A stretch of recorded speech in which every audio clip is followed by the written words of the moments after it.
Where are you going? What do you want?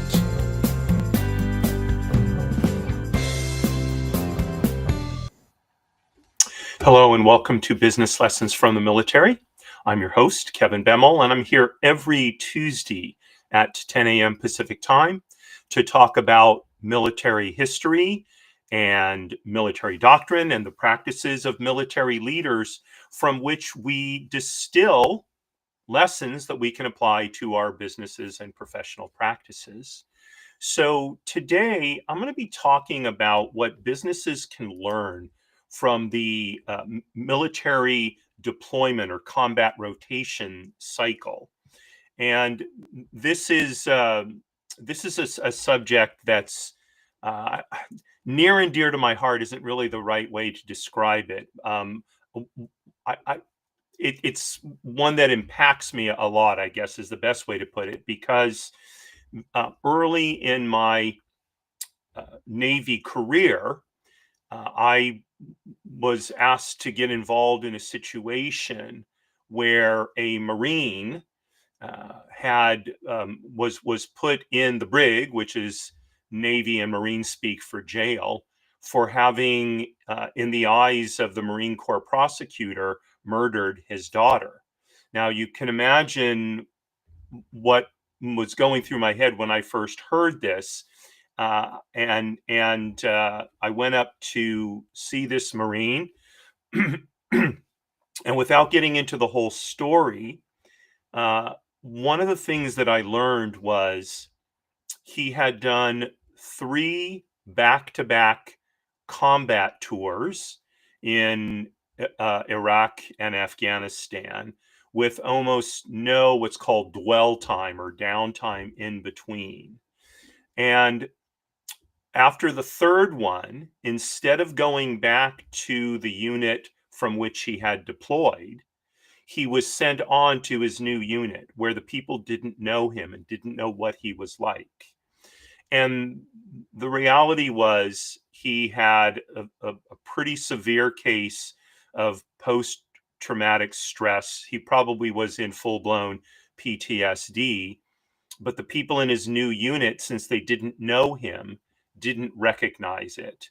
And while that's not a reason to kill someone, of course, uh, there is a difference between murder, which is the willful killing of an individual, and the killing of someone for other reasons. And it, just the again, without getting into the whole story, the wrap up of the story was the prosecutor decided to put him on trial for capital murder, and he was not. Uh, he was not found guilty of capital murder. He was found guilty of, I believe it was second degree murder. And I got to know this particular Marine, and I testified in his trial. His lawyer very kindly attributed to me probably the fact that he wasn't found guilty of capital murder. So this idea of downtime or dwell time in the military is critical, and to disregard it can have existential consequences. So it's for this reason that I wanted to talk to you about this subject today.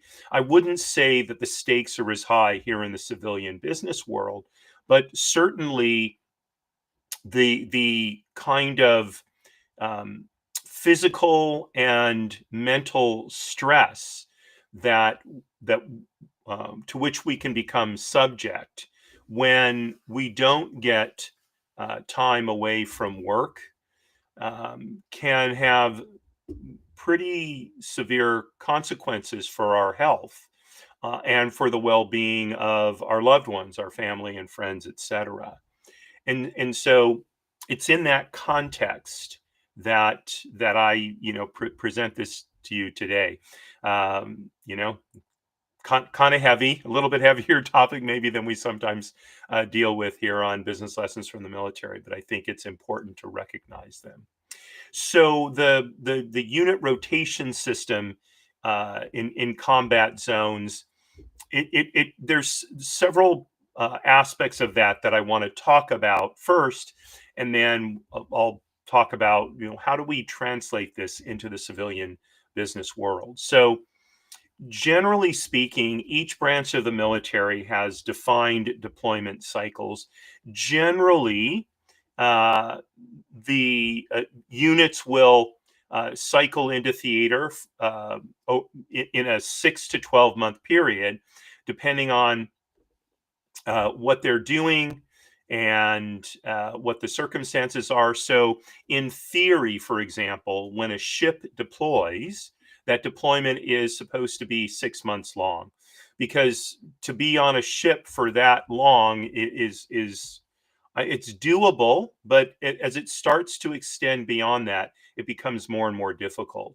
Okay, whereas to be deployed to a regular base, where you're not really facing combat conditions on a regular basis, a deployment like that might last for as long as a year. Okay, so again, it depends on the type of deployment. Now, having said that, it is not at all unusual for shipboard deployments to be longer than 6 months. I know the one I did was 7 months, and some of them sometimes say shipboard deployments are extended because they need to be for national security reasons, and so they can be extended for a year, and the sailors just have to grin and bear it, so to speak. Okay, so the 6 to 12 months in theater is supposed to be followed by what I called a dwell period, or a down period, where uh, um, service members reunite with their families. Oftentimes, they're given sort of what amounts to leave time. It's not officially leave because it doesn't count against their accumulated leave time, but it's really for the unit as a whole, to again reunite with their families and sort of catch up with what's going on in their non-military, or in their non-work life. And then there's a period of just sort of uh, more relaxed pace work. There's refitting, there's retraining that goes on. So this sort of R&R period, rest and recovery, is designed to reduce the long-term mental and physical fatigue that comes from being in theater. Okay, so those are supposed to rotate. Now, beyond that, although this isn't really the topic for today, I know in the Navy, I mean in the Navy, so um, one is supposed to rotate between what's called an operational tour, which is a tour when you're going to be deployed, and you're going to be deployed for a significant part of that tour. So I did my operational tour with CVW, Carrier Air Wing 14. Okay, and it was supposed to be for I believe it was a year and a half or 2 years, of which we did workups for about a year, during which time I was gone a great deal, visiting squadrons in other parts of the country. And then we did a deployment that lasted 7 months. And then when we got back from deployment, there was kind of a 3 month downtime, after which I, in theory, would have moved on to my next billet. In my case, they wanted to send me on back-to-back operational tours, and I said no. So I ended up essentially, that's when I went off active duty. So there's both a combat rotation, but there's also a billet rotation, at least in the Navy. I'm not sure how that's done in the other branches of the service. I believe the Marine Corps is similar as well, with the rotation between what's called shore duty, and an operational tour. Okay, so we have the deployment cycle. 6 to 12 months in theater, with workups, which is the training that prepares a unit to deploy. So it will typically be longer than the 6 to 12 months. There may be 6 to 12 months of workups, and then if it's a 12-month workup, in theory, it's supposed the in the Navy and Marine Corps, the cycle is supposed to be overall 18 months. Okay, but it does get extended, as was the case for me. Okay, so along with the rotation cycle for units is how this affects the overall military situation in a particular area. So for example, take Afghanistan. When a unit rotated in, they were usually replacing another unit whose deployment time was up. Okay, now, though, replacing units was usually done on a phased basis. So you don't want all of your units in theater leaving at the same time. First of all, it's a huge logistical problem to have all of these units flying out and all the new ones flying in. So they're usually phased, where it's staggered, a deployment and then redeployment. Redeployment means leaving the theater. And also, you don't want to lose all your corporate knowledge. So for a new unit that's coming in, they need to interact with other units that have been in theater for a while, so they can learn what's going on, figure out more effectively and efficiently what needs to be done. And there is, in most cases, there's no way to do that thoroughly without knowledge of, or without having actually operated in theater. Okay, so that's another reason why we have these phased or staggered replacement of units. Okay, but in so doing, because of the overlap, okay, this also means that the larger army or task force or whatever it is that's taking place, it means that they can operate at or close to peak efficiency all the time because of these phased replacements. Okay, now that's how the system is supposed to work. Of course, it doesn't work that smoothly, I think, ever, really. Okay, but ideally that's how it's supposed to work. Okay, and I will say that largely it does work that way, except for units end up getting held longer sometimes, and then sometimes a unit will get held so long that it leaves at the same time as another unit leaves, and so now there's a knowledge gap, and because there are oftentimes more demands on the military than there are units to fill them. The military has to do the best it can to make sure that it's covering all of the responsibilities that it has. Okay, within this combat rotation cycle, so there is supposed to be a pretty robust mental health care, pretty robust mental health care monitoring going on. So part of determining whether an individual service member is going to go on a deployment includes that service member essentially being certified by medical that they're fit to go, that they don't have any physical impairments that will prevent them from performing their duties, and that they are mentally fit to go. Okay, so it's up to the doctors and other medical personnel to make that determination. Now, some of you may know, if you've watched the show before, I'm a big fan of the show Hogan's Heroes. I was watching an episode last night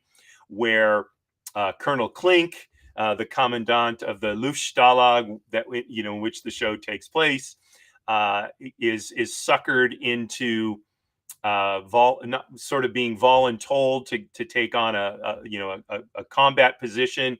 He just has to pass the medical test, and so Hogan and his group, they basically cook up a plan to, completely demolish Colonel Klink's health, figuring if he's in terrible physical shape, he won't be able to go and he'll be able to stay as the commandant of the camp. And of course, the doctor shows up to examine Colonel Klink, and he does examine him. And at the end of the examination, he says, "Oh, you're in terrible shape." And Colonel Klink, feigns to be disappointed. "Oh no, does that mean I can't go?" And the doctor says, "But you do have the one thing that qualifies you for a combat assignment on the Eastern Front, and that is you have a pulse." Right? I mean, it's of course somewhat of a joke about how those things were handled, or at least perceived to be handled by the German, by the Wehrmacht back in World War II. Today, it really doesn't work that way. So it's not this sort of check in the box, physical and mental fitness that the doctors do.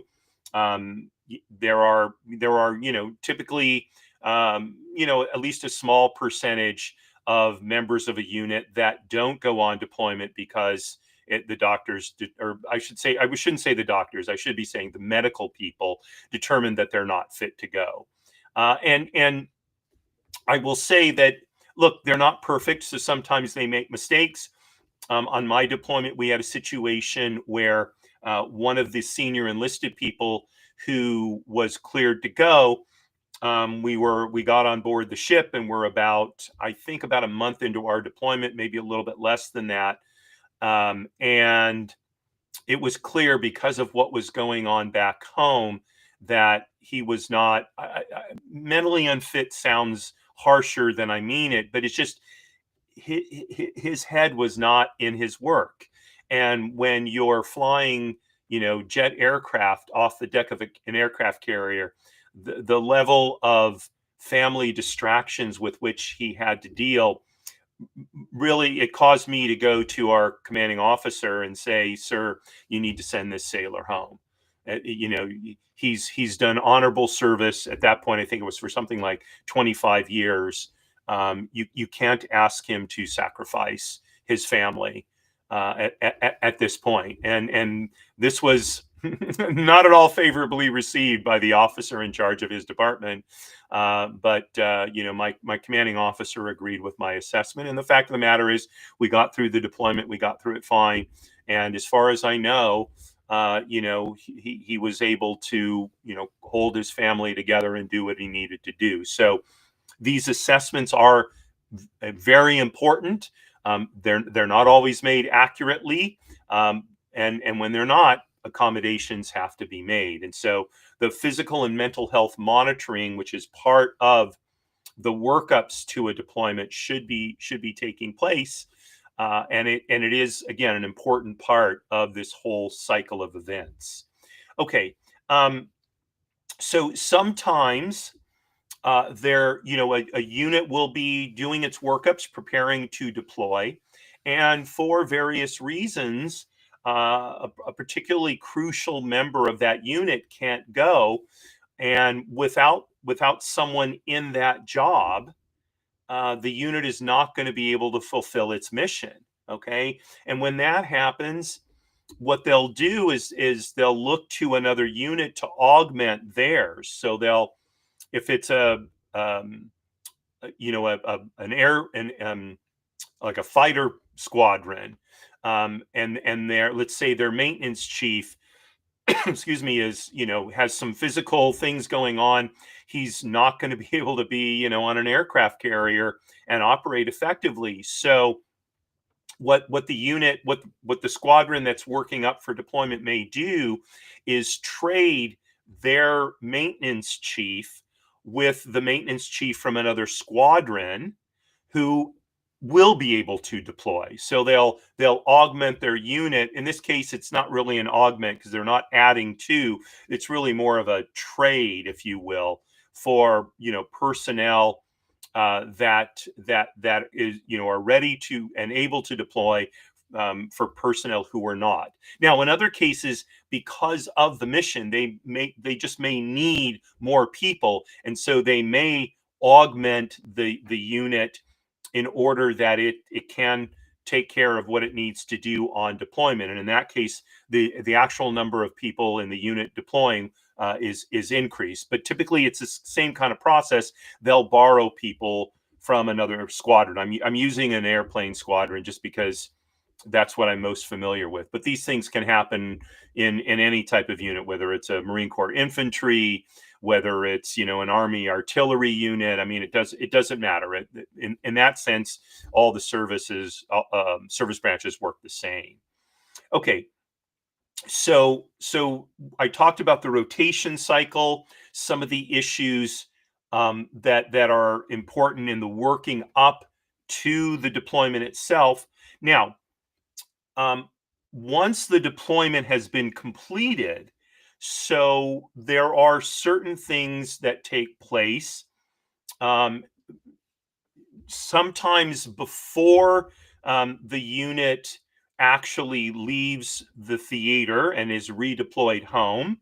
Other times it happens right when they get home and before they're set off to go be with their families and take this sort of quasi leave.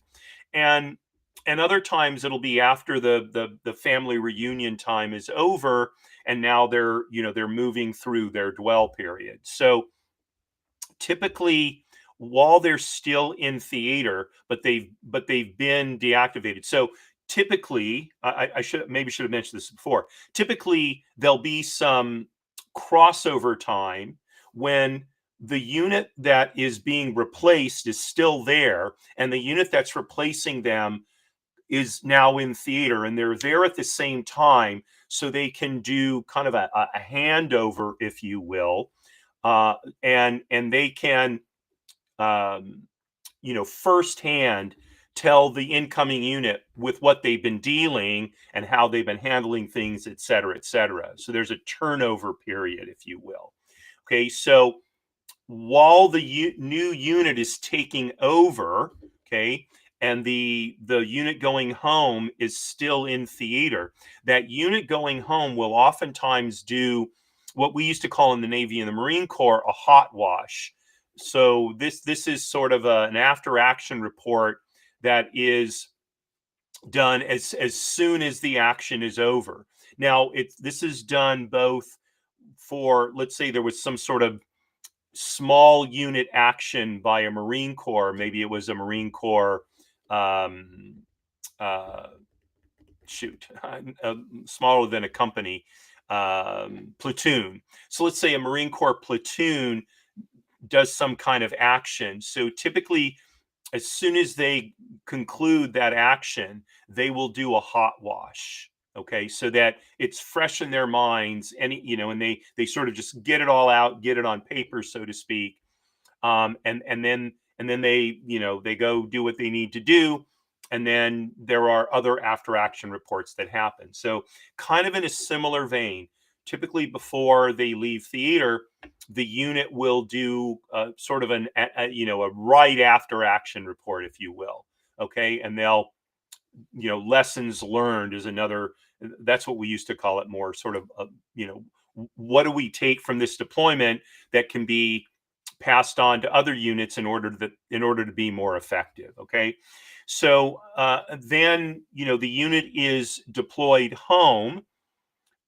Sometimes there's some kind of lessons learned or after action reviewed once they get home, but before they're released for this family reunion period. Okay.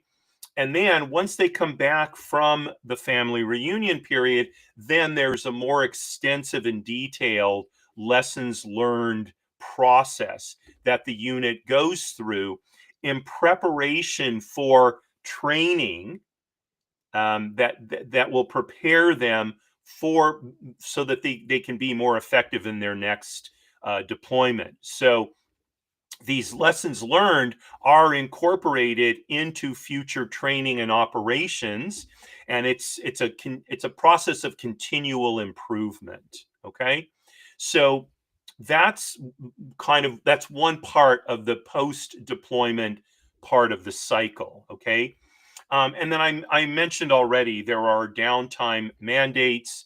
dwell time, and how long it is and what can happen and all that. That really, to a certain extent, is at the discretion of the commanding officer for the unit. But in any event, they look to scale it in accordance with how long the deployment was, how soon the unit is going to deploy again, how difficult the deployment was. So, for example, the deployment I went on, I was talking with my CO one day, and this is someone who at the time had been in the Navy for, I believe it was somewhere between 25 and 28 years, so a long time. He'd done 7 or 8 shipboard deployments, and he said the deployment we were on, lucky me, right, was the most difficult deployment he'd been on in his career. Okay, and we had very, very little downtime.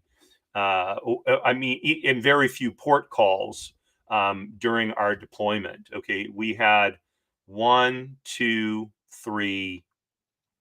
We had 3 port calls during our deployment, and then once we were redeploying home, we did have a few more at that point. But during the operational phase of our deployment, we had 3 port calls that allowed us to be off the ship. I think it was a total of, I want to say, about 16 days in 16 months. Okay. The rest of the time we were on the ship. Okay. That's now, if you've ever been on an aircraft carrier, it may look really big to you, but I can assure you, being on that ship and I missed one of the times. I missed most of it because we pulled into port on a Friday afternoon right before the Jewish Sabbath, and so I couldn't get off the ship until Sunday. We pulled in on a Friday and we left on a Monday. So I was off the ship for one day out of the sort of 3 to 4 that we were actually in port, right?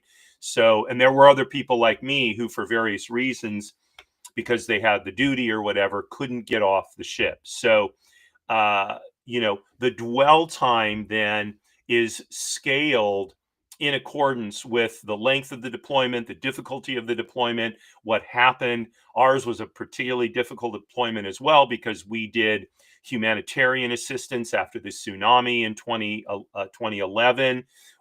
We were almost literally surrounded by death, which is, a difficult thing for a lot of people to deal with. And so, we got some additional family reunion time because of that. So, again, this is oftentimes at the discretion of the commanding officer. However, the needs of the Navy come first. And so, if there's so sometimes you'll hear things about the presence in the Persian Gulf, for example, and you'll hear, oh, there's a 1.5 presence or a 2.0 presence. So a 1.0 presence means there's always one aircraft carrier in the Persian Gulf. That was typically the case when I was in the Navy.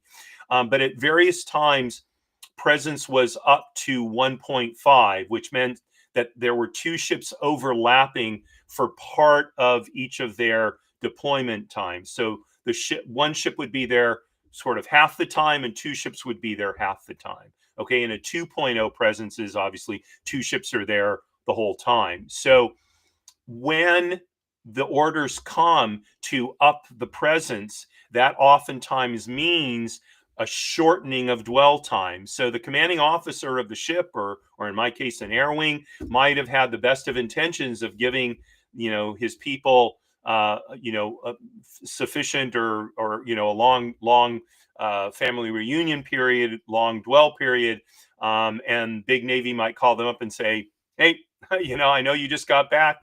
You're heading out again in 4 months." It's like, 4 months? What? I mean, in our case, we did head back to sea within a couple of months of getting back from deployment, which was unfortunately happening increasingly frequently because of the deployment cycles that were going on. we had to do some exercises and such. And people were not happy about it. Family members especially were very unhappy about it. Okay, so there were downtime mandates, but in accordance with the issues I mentioned. Um, and then finally, I've mentioned this a little bit.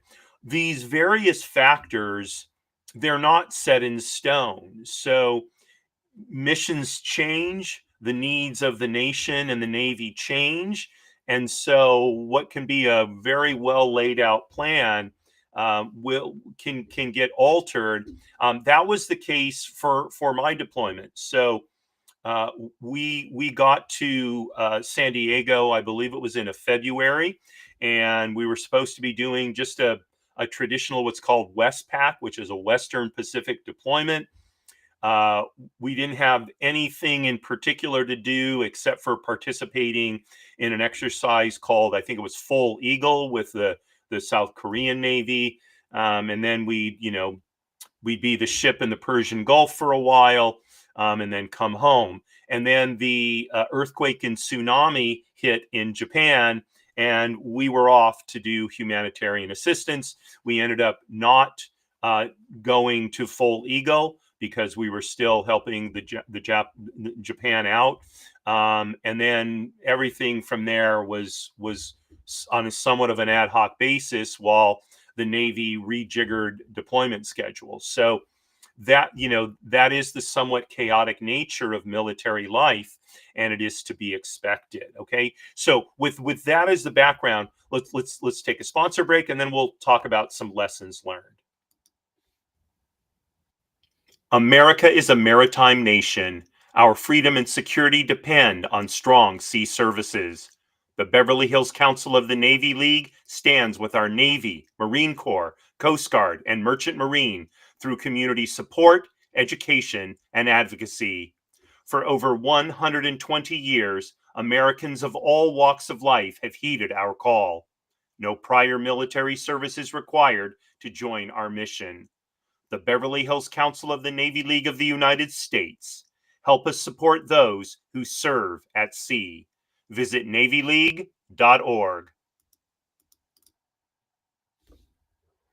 Okay, so this is Business Lessons from the Military, and I'm your host, Kevin Bemmel. We're talking about the military combat rotation system and how we can apply this to the civilian world. So I have a number of ideas on how you can apply this, and I'll go through them sort of one by one. This is food for you, food for thought for you, in how you deal with um, keeping your personnel at the top of their game, despite sometimes very demanding and stressful, excuse me, work periods. So one of excuse me.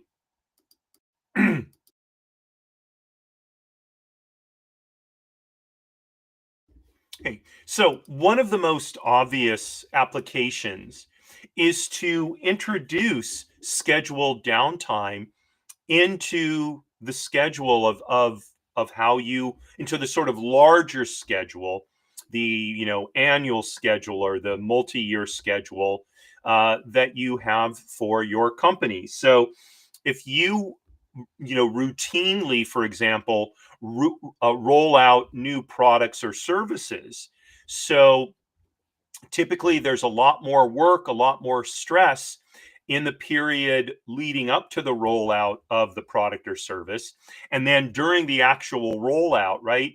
Again, a lot more work, um, time demands are higher, a lot more stress, right? So um, once that rollout is stabilized, it may be a good idea to give your people some additional downtime. So, for example, maybe instead, post product or service rollout, instead of continuing with a 5 day, or maybe you were working, 6 day weeks, something like that, you reduce people to a 4 day work week for a few weeks to give them some time to recharge, spend some additional time with their families, right? While in the military, people, I think, generally speaking, recognize the impact that military service has on families, especially spouses. I think it's less recognized in the civilian business world, as if having a stressful long day, or not one, but a series of stressful long days at the office. The person goes home and sort of magically transitions into being an available, energetic spouse and parent, right? I don't think it happens any more easily here in the civilian world than it does in the military. And so having this, sort of the idea of like a rest and recreation period built in to these cycles can work. Maybe you give all of your people a week off that's not charged against their vacation time. And that way, they have this time to sort of reunite with their families. If people have been working 12, 15, 18-hour days for several weeks, okay, they have probably seen their children little, if at all. They probably have seen and interacted with their spouse very little. Takes a big toll on marriages, right?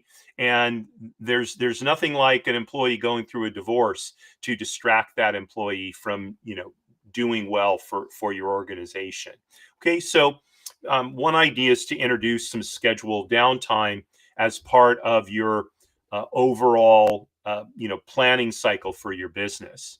Okay, the next is consider some cross training and role rotation. So one of the aspects of the military, and I mentioned this a little bit, is uh, units rotate into combat and back out, but oftentimes the particular combat assignments they have are different. Okay, so oftentimes they don't. Let's say it's a 2-year cycle, 18 months of which is workups and deployment, right? And so then at the end of that 2-year cycle, uh, when that unit enters the next one, they're typically, I'm not, I shouldn't say typically, but many times they're not gearing up to deploy for the same kind of combat activity that the unit did last time. Okay. Now, in my case, I rotated billets every 2 or 3 years. So rarely did I do 2 deployments. Well, I never did 2 deployments, but people in the Navy typically, unless they're more junior enlisted, won't do 2 deployments when they're in one billet. Okay, but there are people there, and there are units that have 4 years in the same billet, and so you might do 2 deployments during that time. But typically you're not going to deploy to do the same thing twice. You're going to have some kind of different role in your second deployment, right? And so this is something that you can build in for your team members as well. So although somebody may be in marketing and somebody else may be in product development, okay, fine. But even within those departments, there are different roles that people can play. And so as part of your overall plan, maybe you have a system whereby people rotate through different roles within their department, commensurate with the level at which they're at, right? And this gives them a chance to explore new things, provide new ideas, because they're coming from a different perspective, and that's to the good of the company. So, for example, you might take a software engineer and rotate him into user experience design. And maybe he's just for a short time. Maybe he's just there for a month or 3 months, right? This gets him out of his normal software engineering role, it allows him to see another aspect of what the company does, right? But it also helps the other people who are in UX design get some insight into how the back end or the back office works or the back end works, right? So that kind of cross pollination can be very good. So this idea of rotating people, in this case on a short term basis, can be positive not only for the people but for your organization. Okay. The next is, I talked about scheduling dwell time, where it's part of the overall plan. Even if you don't do that, you may want to essentially enforce a dwell time period between projects where you have to be careful about the laws. Of course, I don't think you can force people to go on vacation, but you can make it attractive for people to use their vacation time, voluntarily, once a project has concluded, right? And so, if you've got a consulting team, for example, and they go and they work on a project for one particular client, okay, once that project wraps up, you may purposely have them, off for a week before they move on to the next project. Even though the project they were doing, maybe it was a 6 week or an 8 week project, and they say, "Oh, come on, it's just a month and a half, 2 months. What do they need downtime for?" Well, it's important to make that separation so they can approach the new project well rested, clear minded. Okay. So even though it may not be the overall company that's part of the dwell time schedule, you may have a particular team, for which you're going to enforce some dwell time, and in this case it would be paid time off, maybe for a week, something like that. Okay. Next, when you've got a team coming off of a major project, a product launch, wrapping up a project for a client or a customer, think about the sort of after action reports that I mentioned when I was talking about how it works in the military, right? Are you doing hot washes at critical points during the project? So let's say you have a big meeting to present your ideas to the client. Okay. When that meeting is over, right then there should be a hot wash. Okay. What went well? What didn't go well? What do we need to do differently next time? Right then and there. If the meeting ends at 3 p.m., at 3:15 p.m., after a break for people to get some water or use the facilities or whatever, 3:15 p.m. the hot wash begins. We're going to take 30 minutes.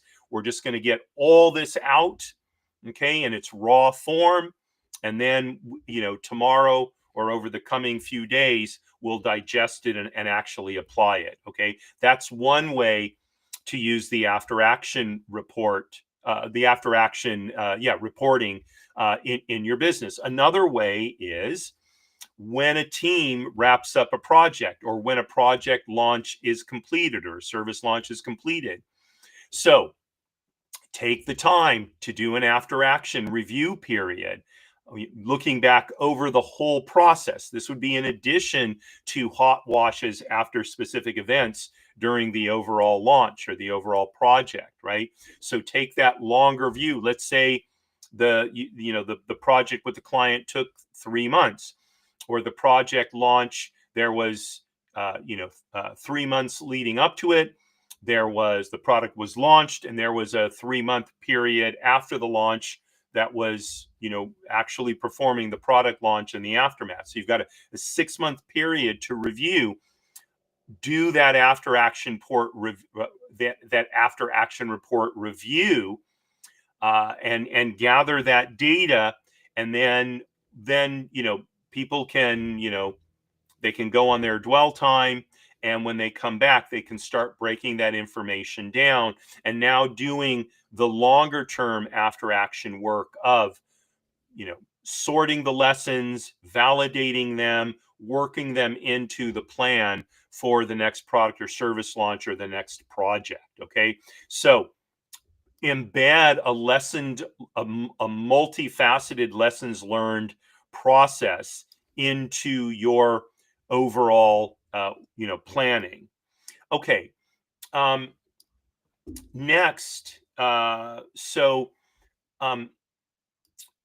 when you're dealing with a team, and these I actually have these divided into two. Let me talk about actually my next one, and then I'm going to go back to the previous one. So, protect your team members. Identify which of your employees may be at risk and needs support. Right. So, let's say you've got a team member who is, going through a difficult family situation, maybe a divorce, maybe there's a spouse, a child, a parent, God forbid, who is sick. Okay. That takes away from the bandwidth they have to do work. Now, there's two approaches. One is to support them through a high-paced project or service launch or other project. Another is to consider, well, maybe you need to swap them out for someone else who can fill that role so they can focus on what they need to do in their personal life. Now, it can be difficult because people may not want to be swapped out. They look at it as, I'm losing an opportunity. My career will get off track, right? So all of that, of course, needs to be worked out. And by the way, it's the same thing in the military. If there's someone who can't go on a deployment, while you may think the person is thinking, oh, great, I don't have to go on deployment, I can stay home. That's not always the case. People are concerned about their career advancement in the military, and they know that being left behind on a deployment can have a negative impact on their advancement, right? So these have to be worked out. But among the team leadership, they need to be in touch with their people and know what's going on with them so that they don't have a situation arise where there's a critical ability lost because the team member wasn't physically or mentally able to bear the rigors of what's going on at that time, and now ends up, not being able to perform in an optimal manner, or even worse, they're not able to come to work. They end up, God forbid, in the hospital, or because of their family situation, they're so distracted they can't get the job done, right? So leadership needs to be in close touch with their team members and looking after their well-being and dealing with potential at-risk members. Now, by the same token, continuity and cohesion among the leadership of the team needs to be maintained throughout the project, or I'm going to start using project instead of product launch, service launch center, throughout the project, right? One of the problems is if leadership is replaced partway through, the new leadership may not know what's going on with the team members. They may not know the lessons that have been learned, and so they're more likely to repeat mistakes that were already made and corrected. Okay. They may also be less patient with what's going on because they're new and they have a lot more energy. They haven't been working through all of the challenges and problems that have been going on. And so they may not have a sufficient appreciation for how to make this project work out successfully. Now, of course, that's not to say that leadership needs to be maintained in the face of a leader who's not doing a good job. If a leader is not doing a good job, then of course the need for continuity and cohesion goes away. Okay, so um, there are various factors that need to be considered in both of these, but they need to be a primary consideration throughout the whole project to give it the best chance of success, just like it at least should be in the Navy or in the military. Now, again, mistakes are going to be made, right? And um, we don't want to get into a situation where we're castigating people because they made mistakes, but we do want to do our best to pay attention to these issues. Okay, one way of doing that is by the strategic use of temporary staff. Okay, you may pull in actual temps. Okay, maybe you need some additional social media support, so you bring in a social media person to provide some additional support from literally outside the company. Or maybe you've got a social media people working in a different department, and you can augment your department by bringing those people in, just like I was talking about the maintenance department of an airplane squadron. Maybe they bring in maintainers from another squadron so they have additional maintenance capacity. So that's one way to deal with some of your team members. Maybe they're starting to burn out, and the momentum is slowing, etc. So consider augmenting the team with temps from outside the company or from people inside the company from a different department or a different part of the company. Okay. Now, sometimes you'll need to adjust business goals. Okay. Now, as I said, the military, I use the Navy because that's where I was.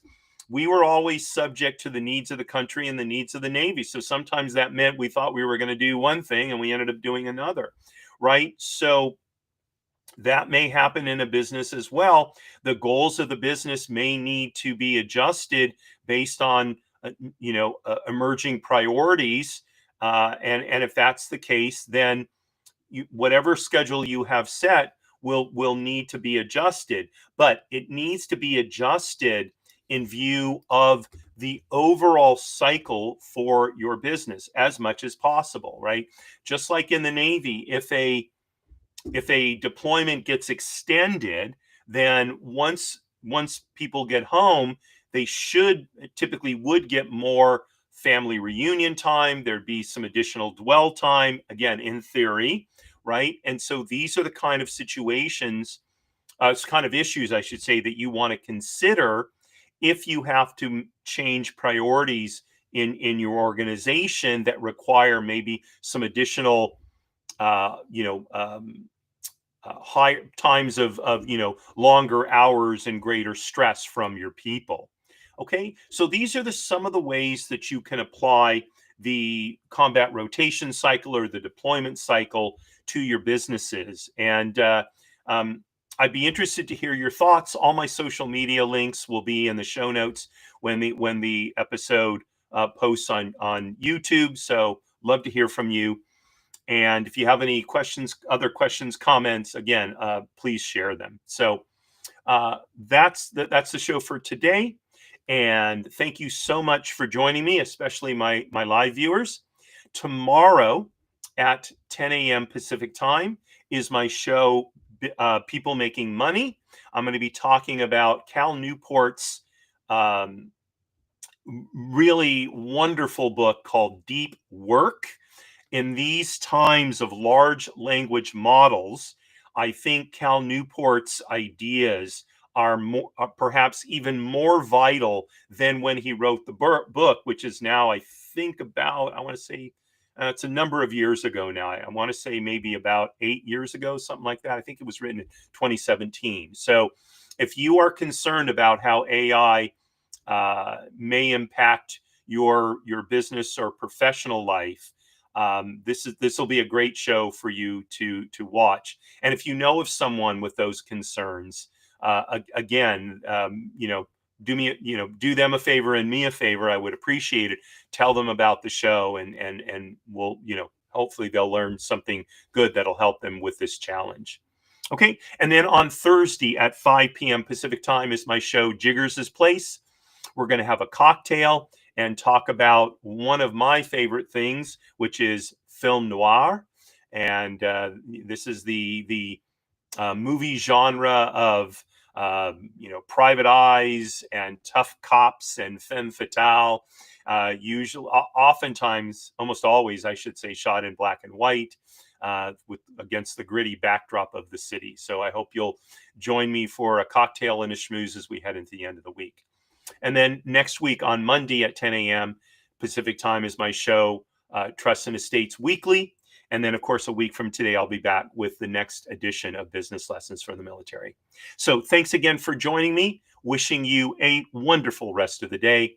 And signing off as I always do, Marie, darling, you are my belle.